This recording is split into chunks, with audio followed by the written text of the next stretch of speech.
Welcome to Carter's Retro Reviews, and before you say anything, yes, this does come in a men's mic. Oh, you. But the wife is out. My son is at daycare, so you know what that means. That's right. Masturbate! Woo! No, but seriously, we're reviewing Hi-Octane. That is definitely happening. I promised myself I'd definitely review this game. That is definitely going to be happening. We're going to be driving around and round in a fucking circle. It's going to be great. Alright, I've got 10 minutes. Fuck it, quick! Ugh.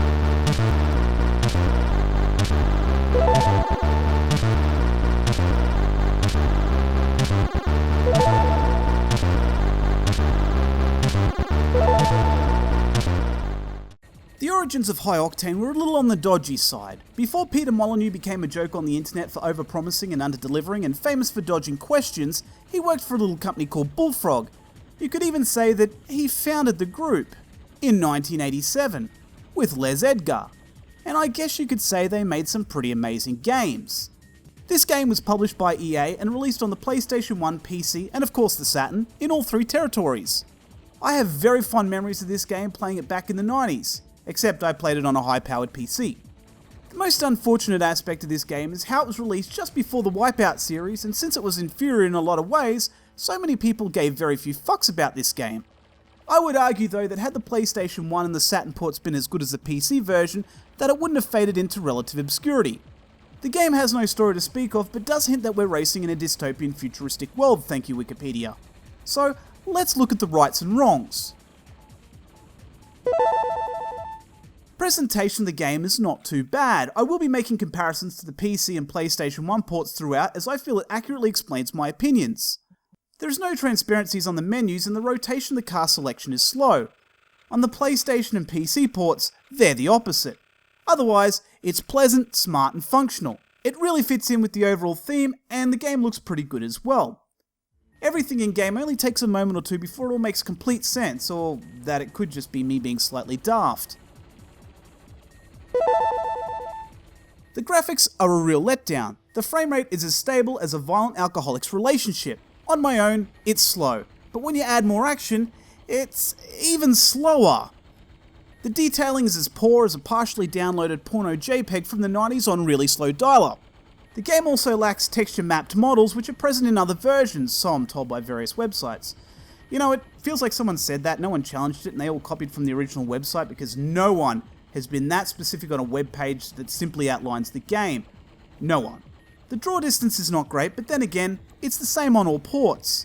It's enough to give us what we need without complaining about it. I mean, okay, yeah, we can complain about it, but it's just enough.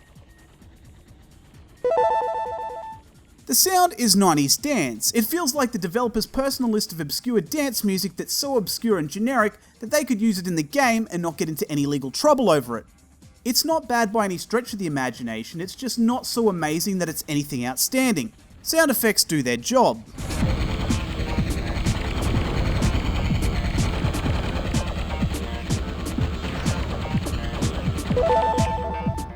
Gameplay is perfectly fine in itself. It's a futuristic racing game with missiles, a minigun and boosts.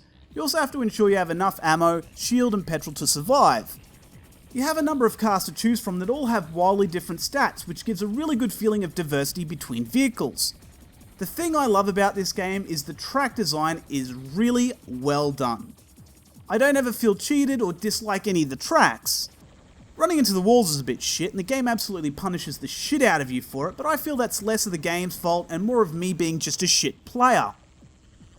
The cars don't ever run you into a wall for it to be a problem. The real problem is getting stuck 10 meters in front of someone and then feeling pretty helpless while you take a barrage of bullets before exploding into pieces and then being sent back to 7th place. Braking and then attacking them is only a solution provided that they don't just drive off. The controls are a smidge laggy, but nothing too bad. You press up to go forward on the default setting, which I didn't like. I did the old hold the up harder and my vehicle will go faster, right? That's how that works? But those laggy controls are probably more hand in hand with the shocking frame rate. The The one complaint I had, and it is only but a minor one at that, is the initial difficulty went from stupidly easy on the first track to pretty hard on the second.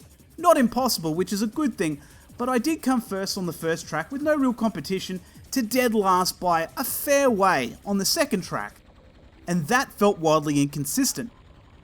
Make the first track a little harder, make the second track a little easier. This is not rocket science, people. The real issue was poor graphics, and that made this game harder to play than it really needed to be.